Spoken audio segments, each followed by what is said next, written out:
Este tercer foro cuenta con 6 paneles que tendrán lugar hoy jueves 23 de septiembre y mañana viernes 24 de septiembre. En el día de hoy se desarrollarán 3 paneles. El primero sobre la perspectiva global, desafíos y oportunidades en un escenario incierto.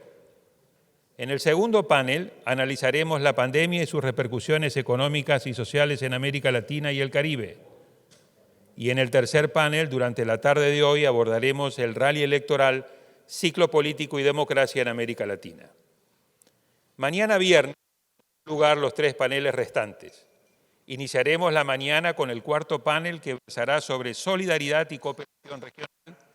El quinto abordará el actual reto fiscal en América Latina para luego cerrar el foro con el sexto y último panel en el cual reflexionaremos sobre el futuro de la región en un contexto global. Como pueden observar del programa que les acabo de describir brevemente, tenemos por delante 2 días intensos de trabajo. Deseo aprovechar esta oportunidad para expresar nuestro especial agradecimiento a todas y todos nuestros panelistas por acompañarnos en el transcurso de este foro.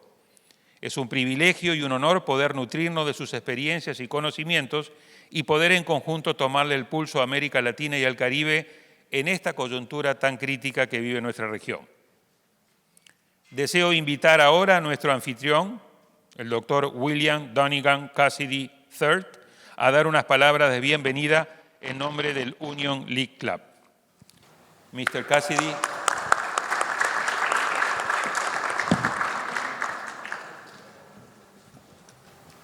Good morning.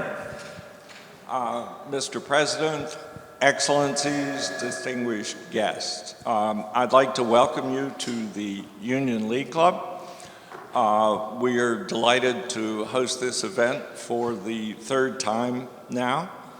I'll give you just a few moments, if you like, a little bit of the history of the Union League Club. It was founded in 1863 when there was concern that there was movement in New York City to reach a settlement in the Civil War. And as a result of that, the club was founded, it raised a regiment, and did a number of fairly important things through the years. For example, you may recall that during the Civil War, the 600,000 people, many of those died because of the awful conditions in the battlefield. This club formed a sanitary committee, and that ultimately became the American Red Cross. The second thing that they decided here was that if you're going to be a real city, you need to have a park. And so they helped found Central Park. And they also decided that if you're going to be a real city, that you would have to have a museum, and the art committee helped form the Metropolitan Museum of Art. So there's a fair amount of stuff that's gone on here. I would call your attention to that portrait at the end.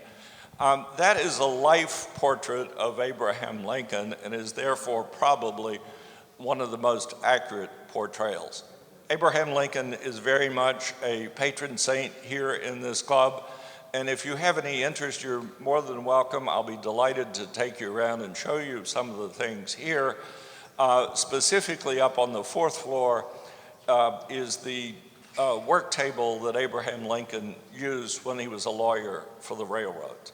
So I hope you enjoy this conference. I'm delighted to host it, and we look forward to meeting each of you soon. Thank you.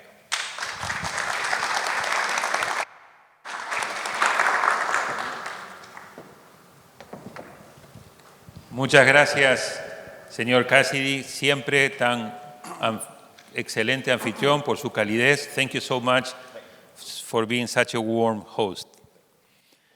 A continuación escucharemos las palabras de inauguración de Leonel Fernández, presidente de la República Dominicana en 3 periodos, 1996-2000, 2004-2008 y 2008-2012, y fundador y presidente honorario de Funglode y de la Global Foundation for Democracy and Development. Presidente, tiene el uso de la palabra.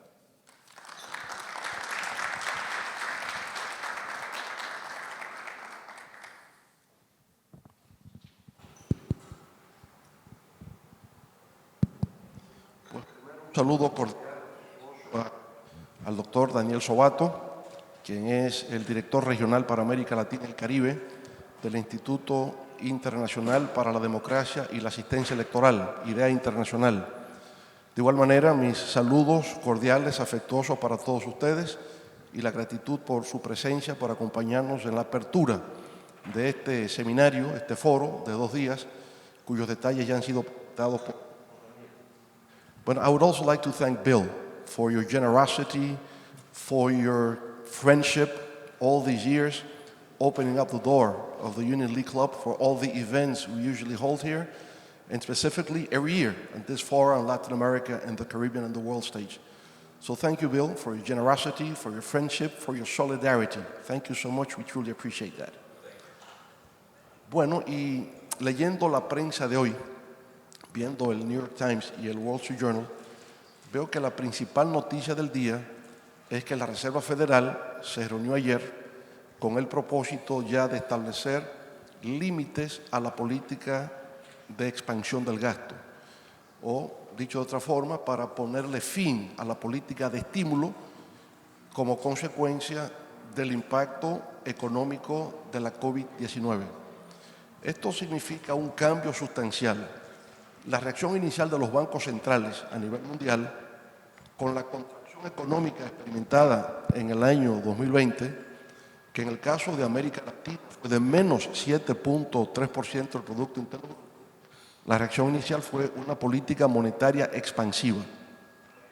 Y eso es lo que ha permitido de alguna manera que en este año 2021 estamos en un proceso de reactivación económica, no de recuperación plena, sino de recuperación. Pero la política de estímulo, auspiciada por los bancos centrales y muy especialmente por la Reserva Federal de los Estados Unidos, ha tenido una consecuencia a su vez inesperada, que es el tema de la inflación y el temor de que esta inflación logre prolongarse. Entonces, la idea es que inclusive para el año próximo podrían aumentarse las tasas de interés con la finalidad de hacer disminuir la inflación, pero también sabremos las consecuencias del crecimiento económico que tendría un aumento de las tasas de interés. Bueno, resulta muy oportuno que eso haya sido la principal noticia de hoy, porque justamente este foro sobre América Latina y el Caribe en el escenario global tiene que ver fundamentalmente con este tema. Como ha dicho el primer panel, justamente sobre tendencias globales en un mundo incierto. Es un mundo lleno de acontecimientos inesperados y es un mundo incierto. ¿Cuáles son esas tendencias globales? Y ya luego en el segundo panel, ¿cómo afectan a América Latina y el Caribe? Lo vemos desde el punto de vista económico y social. Luego en el tercer panel, es el efecto político que eso tiene, y muy especialmente en el ciclo político electoral que vamos a tener en la región durante los próximos años. Un tema que ha estado ausente durante estos años de la pandemia y del impacto económico-social ha sido la solidaridad y la cooperación. Si algo está ausente es la solidaridad, a pesar de que tan pronto se inició esta crisis sanitaria, el G7, el G20, los países organizados en la OCDE, la propia Secretaría General de las Naciones Unidas, hablaron de la creación de un fondo inicialmente de 12 trillones de dólares con la finalidad de generar liquidez en las economías de los países en desarrollo. Eso quedó en la retórica, no ha ocurrido, y lo que sí es cierto es el incremento de la deuda, un incremento exorbitante de la deuda en América Latina, que de cerca de un 59% del Producto Interno Bruto ahora se encuentra en un 72% del PIB. Y por tanto ya resulta preocupante, conjuntamente con lo que ocurre a nivel mundial, donde la deuda internacional, la deuda global, hoy día se encuentra en 333 trillones de dólares, lo que obviamente ya resulta algo preocupante mundial y que tendrá sus efectos también. Entonces, por eso tendremos un quinto panel que será entonces relacionado sobre cómo incrementar los ingresos cuando ha habido una expansión del gasto y donde ha estado ausente la cooperación y la solidaridad. Y eso nos lleva al tema de reforma fiscal. Reforma fiscal en América Latina, en un momento de crisis como el que estamos viviendo, ¿cuáles serán las consecuencias políticas de una reforma fiscal en tiempo de crisis? Así pues que culminaremos con una mirada hacia el futuro, la participación de un grupo nutrido de destacados especialistas y expresidentes de América Latina. Yo creo pues que tenemos bastante de qué ocuparnos en estos 2 días, una reflexión sobre los problemas globales y su impacto en América Latina y el Caribe en el ámbito económico, social, político y sanitario. Así que esperemos que lo disfruten y estaremos muy atentos a su participación y a sus aportes a una mejor comprensión de este fenómeno y cómo lo podemos mitigar, atenuar y transformar para alcanzar una sociedad inclusiva y al mismo tiempo poder efectivamente lograr los objetivos de las Naciones Unidas. Así que foro. Buen día.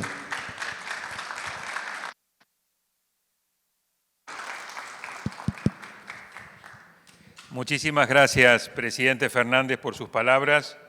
A continuación, tengo el placer de invitar a hacer uso de la palabra al doctor Kevin Casas Zamora, secretario general de IDEA Internacional y segundo vicepresidente de Costa Rica durante el periodo 2006 y 2007, quien se une a nosotros vía Internet desde Estocolmo, Suecia, la sede central de IDEA Internacional.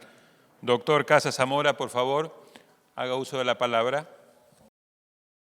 Bueno, muy buenos días y muchas gracias a todos y todas por estar presentes en este evento, sea físicamente o virtualmente como yo.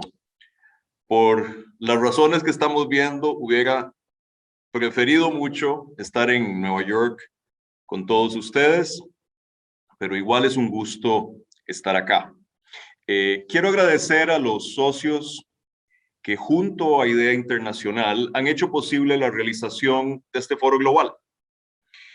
En primer lugar, por supuesto, a Funglode y al expresidente Leonel Fernández, con quien me siento honrado de compartir este espacio. Usted, presidente, ha logrado convertir este foro en una ocasión de referencia ineludible para reflexionar sobre el estado y el futuro de nuestra región. Pero también quiero agradecer a la CEPAL y al Instituto de Estudios Latinoamericanos de la Universidad de Columbia.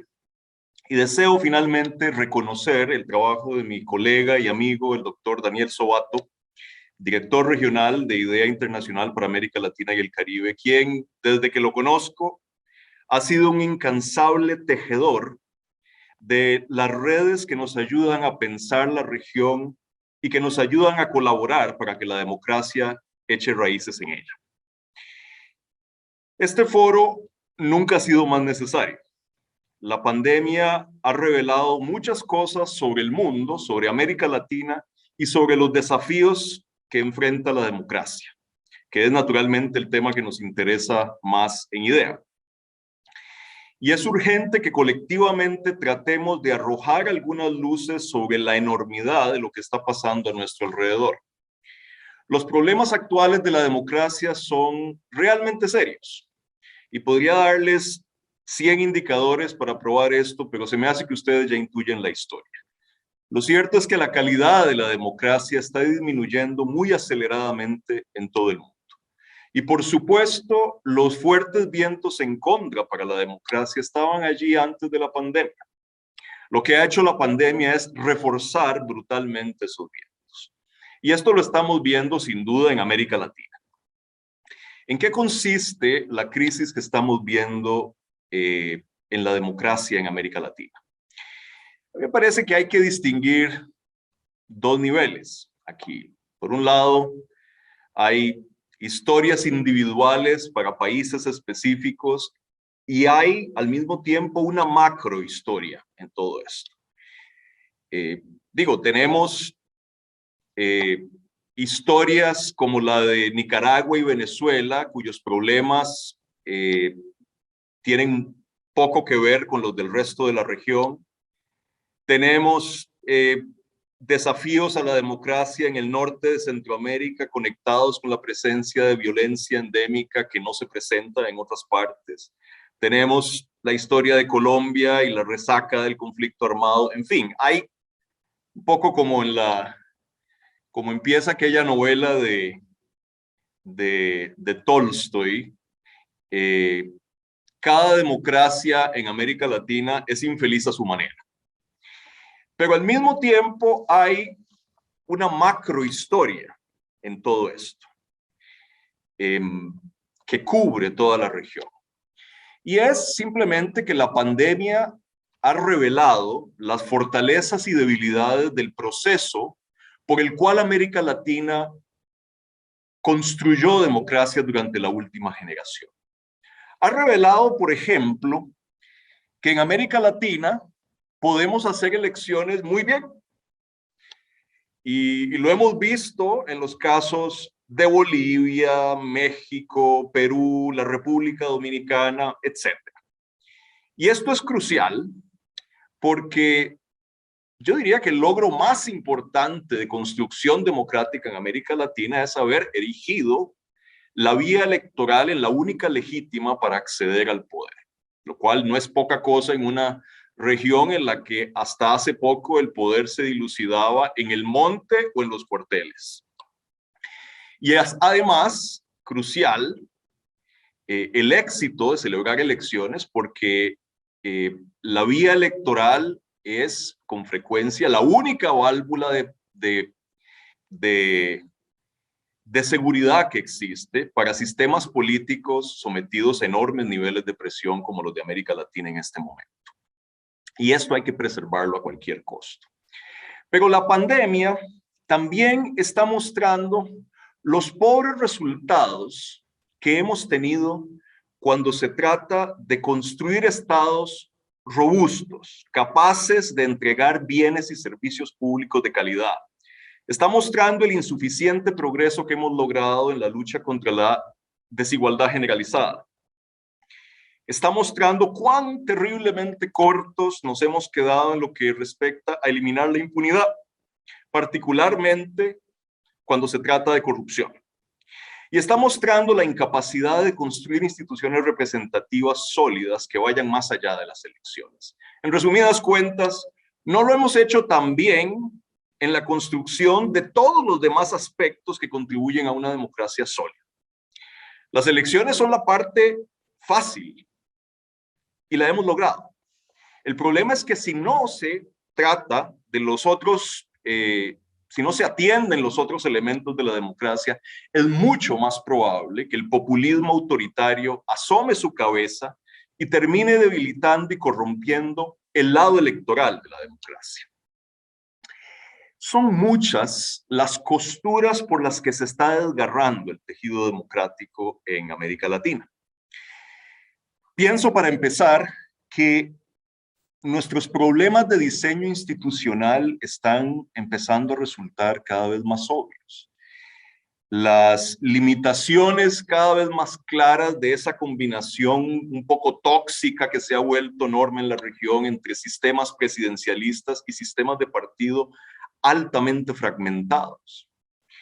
Esa es una combinación que genera problemas graves de gobernabilidad y que hace que los sistemas políticos nuestros estén derivando hacia dos extremos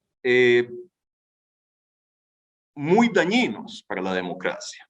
Y aquí voy a utilizar una expresión de mi colega Daniel Sobato que me parece que ilustra muy bien esto. Estamos derivando a una situación en la que estamos oscilando en la región entre hipopresidencialismos, esto es, presidentes absolutamente débiles que no tienen ninguna capacidad para resolver problemas porque no tienen mayoría legislativa ni forma de conseguirlas, por un lado, y por otro lado, hiperpresidencialismos, el tipo de sistema en el que tenemos gobernantes que creen que pueden hacer lo que quieren, que pasan por encima de las instituciones y de los frenos y contrapesos.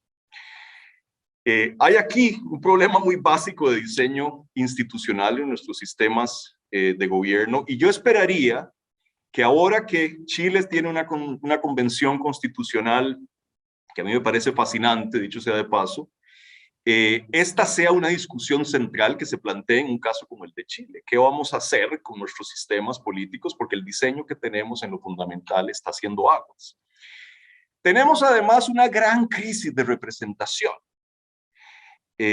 Pienso que casos como el de Chile también y el de Colombia, con las protestas recientes contra la reforma tributaria, están mostrando el abismo entre las élites políticas y la juventud, y particularmente la juventud urbana. Las élites políticas no representan más a la sociedad que dicen representar. Y de alguna manera han sido víctimas de su propio éxito, porque si uno ve en la última generación, los niveles de desarrollo humano y de educación han subido en la región.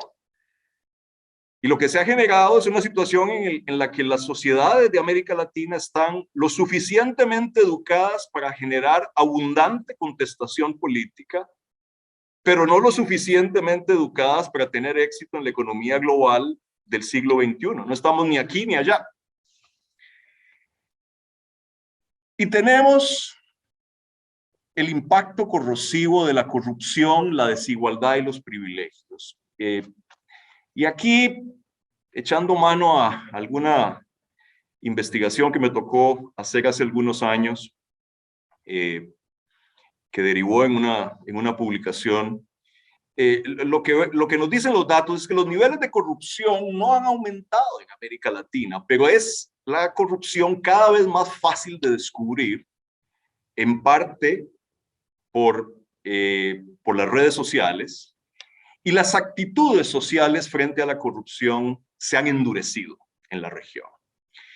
Y una de las razones por las que se han endurecido es porque las consecuencias políticas de la corrupción son muy diferentes según sea el estado de la economía. En una economía como la regional, que en términos generales se ha ralentizado y en los últimos 2 años contraído de manera muy seria, las consecuencias políticas de los escándalos de corrupción tienden a ser devastadoras.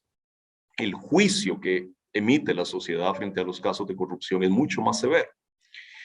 Y los escándalos de corrupción, y este es un punto clave, se convierten en la confirmación de los sesgos del sistema político. Cuando vemos que en una encuesta como Latinobarómetro el 80% de los latinoamericanos afirman que están convencidos que el sistema político lo que hace es proteger los intereses de grupos muy pequeños y muy poderosos en vez de proteger el interés de la sociedad como un todo.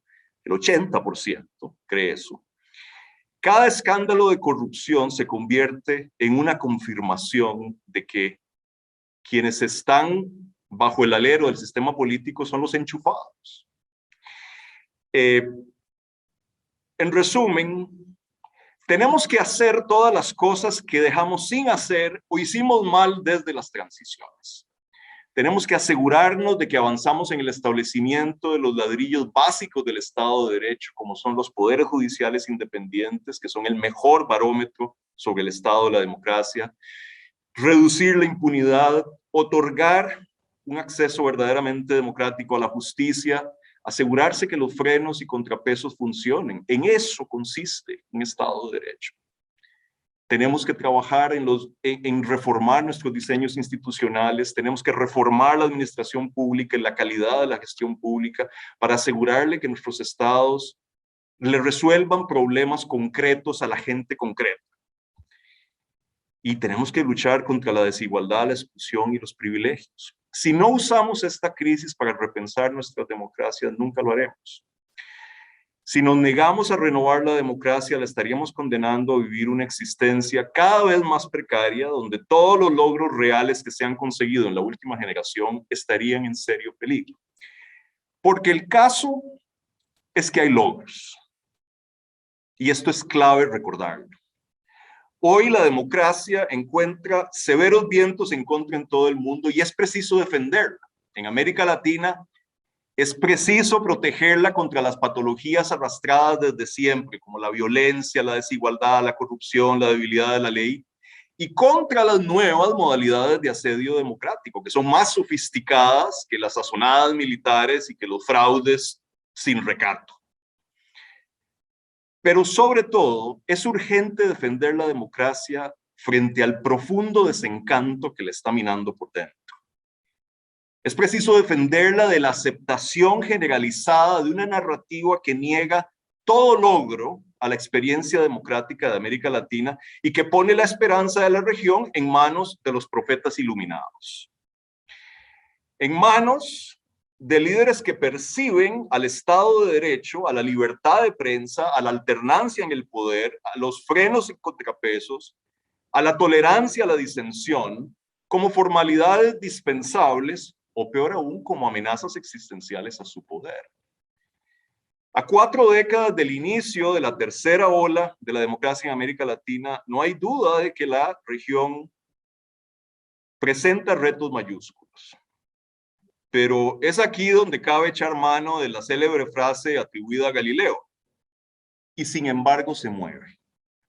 Porque lo cierto es que pese a los persistentes retos, la democracia tiene logros de sobra para mostrar en América Latina. No es únicamente que en la mayoría de nuestros países las elecciones democráticas son el único camino legítimo de acceso al poder y que ha habido avances en la calidad del gobierno representativo. Es que las elecciones han entregado a la ciudadanía una cuota de poder sin precedentes y ese poder ha resultado en cambios incompletos, insuficientes, pero muy reales en el bienestar de las personas. Y esto es crucial. En América Latina la democracia no solo es valiosa y útil en sí misma, ofreciéndonos herramientas para expresarnos o para que el poderoso rinda cuentas, es también un instrumento de progreso.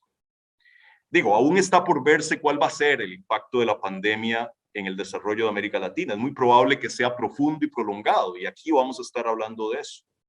Sin embargo, ello no cambia un dato fundamental. En las 3 décadas anteriores a la llegada del coronavirus, la región hizo avances notables y continuos en elevar los niveles de desarrollo humano. Digo, de acuerdo con cifras de la CEPAL, al cerrar el año 2018, la pobreza en América Latina se había reducido 18 puntos porcentuales desde 1990 y la pobreza extrema era menos de la mitad de la que había sido en los años 90. Por otro lado, en los últimos 30 años, la desigualdad de ingresos se redujo prácticamente en todos los países de la región. No suficiente, pero se redujo. Tras ese progreso social, hubo periodos discontinuos de crecimiento económico robusto, pero también hubo decisiones de política pública claramente influenciadas por el sufragio, como el aumento de la inversión social. La inversión social en 1990 equivalía al 9% del Producto Interno Bruto. En el 2019 era casi el 15%. La consolidación de la democracia electoral y la aceleración del progreso social fueron procesos que marcharon ligados. En las últimas 3 décadas, la región avanzó en la dirección correcta en el plano social porque la democracia, con todo y sus imperfecciones, hizo su trabajo de permitir la participación y la representación de intereses antes excluidos y, en consecuencia, supo reducir las disparidades socioeconómicas. Con un rezago temporal, la distribución de poder político que permite la democracia electoral termina por manifestarse en progreso social. Y este avance nos puede parecer lento. Pero no perdamos de vista que a Estados Unidos le tomó casi 200 años hacer posible la igualdad de derechos para la población negra y que Europa duró 9 siglos en pasar de un parlamento de nobles a un parlamento electo por el sufragio universal. En solo una generación, con altas y bajas, las democracias electorales que nacieron en América Latina acumularon logros reales. Y eso es vital no olvidarlo en este momento de descontento. Los profetas iluminados que han proliferado en nuestro paisaje político tienen razón en un aspecto. Falta mucho para hacer posible sociedades equitativas, comunidades seguras y gobiernos eficientes y transparentes. Pero la democracia es nuestro aliado, no nuestro obstáculo. El vaso democrático está más que medio lleno. Y ahora nos toca a todos nosotros continuar llenándolo con respeto al Estado de Derecho, con integridad en la función pública, con libertad de prensa, con transformaciones tributarias impostergables y con mayor inclusión social. Continuar con la tarea de construcción democrática que iniciaron los y las latinoamericanas durante el siglo pasado es nuestro deber, pero es también nuestra única oportunidad. Muchas gracias de nuevo, presidente Fernández, y les deseo, nos deseo, que al final de estos 2 días salgamos de aquí, como decía el gran Pablo Neruda, con una aurora prendida en cada sien. Muchas gracias.